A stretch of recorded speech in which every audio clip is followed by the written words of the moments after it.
Hey folks, David Hubbell here, and it is week 9 and 10 of the 2023 fall Mirliton season.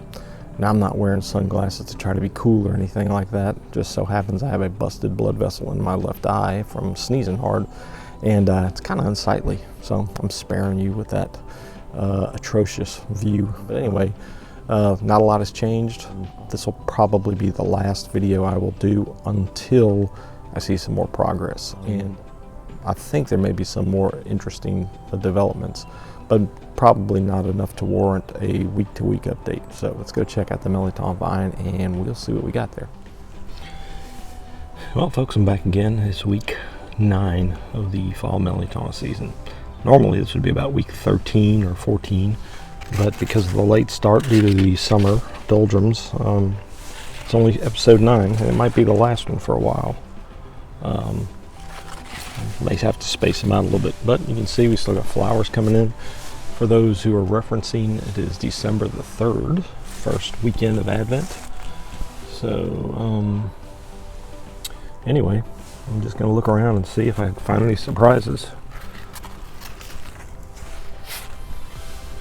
We did have substantial rain this past couple of days. I'm actually doing this on a Sunday instead of the Saturdays like I usually do because of that rain.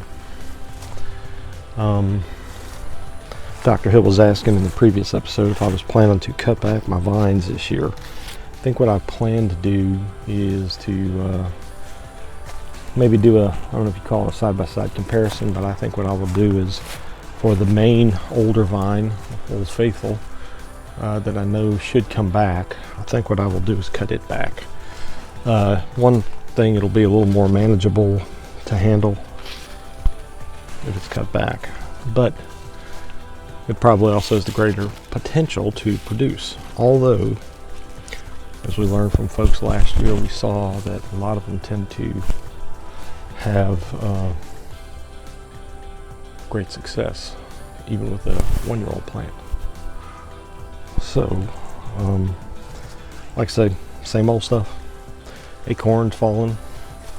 The one that I had up here is somehow just withered away and disappeared to nothing.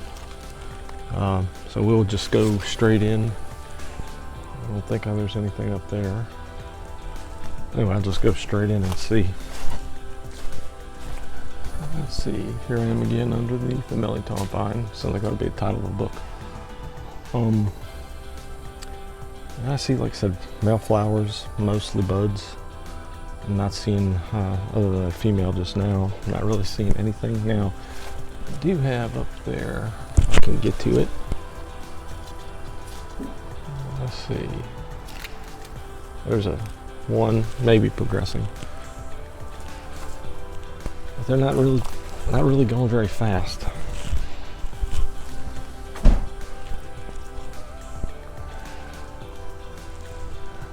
Yeah, so the only other one really is these. Once again, it looks like there's potential, but I've been disappointed before this year. Anyway, that's it. I think the weather is going to be fairly moderate this week. I got my squirrel protector back working because it was out of batteries. So some of the things you will see here hopefully will be fixed. Anyway, thanks for tuning in, and if I think of anything in the outro, I'll let you know, but I'll maybe see you next week, or maybe see you in a couple of weeks if that Mirliton takes off. Well folks, I'm also going to combine week 10 here into a real short video. You can see I do have a female flower here, but I just did kind of a quick canvas around the around the plant, and don't really see a whole lot more flowers, male flowers, which is the other part I need for this. But we'll go look at some highlights, so this part will be kind of quick, and I'm just going to add these two videos together. Here's another female. I guess they're coming late to the party this year. And something I was noticing here is that I am still continuing to see new growth coming from the base. So that is very encouraging. I noticed that on not just this plant, but on some of the others, so we'll look at that as well. So here's another good example of this plant here. There's a shoot coming out. So that's encouraging. Bill Finch here in Mobile has mentioned that he doesn't think we're going to have a severe winter this year, which will be good for the maybe we can get a spring crop in, which would be excellent for all those who are trying to propagate their melitons, and maybe we'll get caught up from the bad summer. Once again, here on the third plant, I've got some more shoots coming up. So as far as the viability, the plants are looking like they're in the growth mode, at least in my opinion. Everything on the vine leaves are looking really great.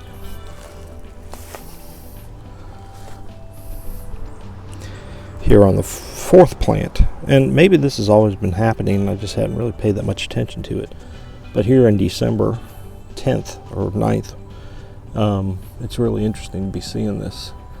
And I still see a lot of flower buds, but I only have one Mirliton to report thus far, which I still haven't picked. I can get it. There you go. That's not that big. About the size of my finger. Even down here on this fifth plant. So they all seem to be exhibiting some new growth from the base, which is very encouraging to me. So it gives me a lot of hope. If we can get through the winter without having to cut back anything, I might cut back my big one. I'm not sure yet.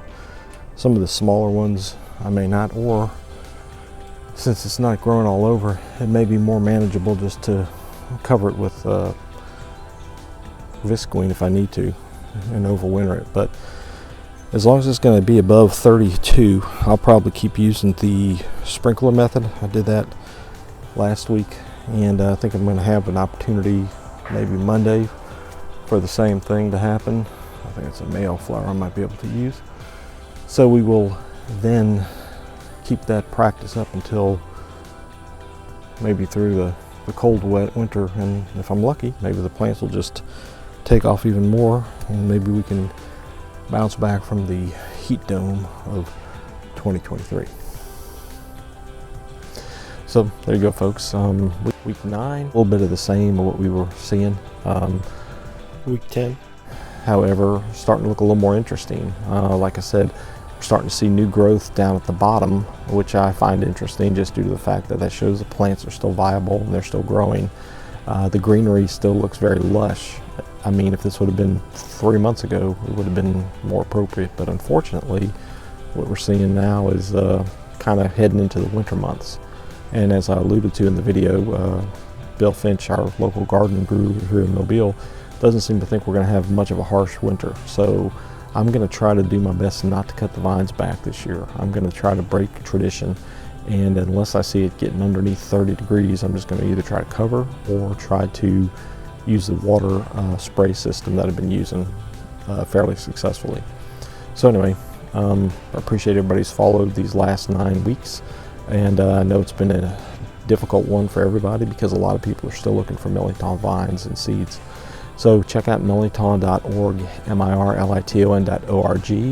We have the Facebook page, but also the website. And the website, there's a set of classified ads. There are a few Mirlitons that are available out there, and so people are graciously trying to make them available. So they won't be available to eat more because the quantities will be limited, but they'll be available to help propagate. So we're going to keep that going.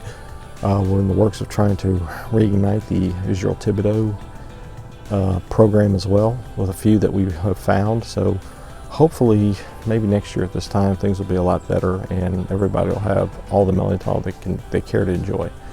But anyway, I appreciate everybody's follow through. If you've given it a like and subscribe to the David J. Hubbell page, the YouTube page, I appreciate it. And if you haven't, what you waiting for?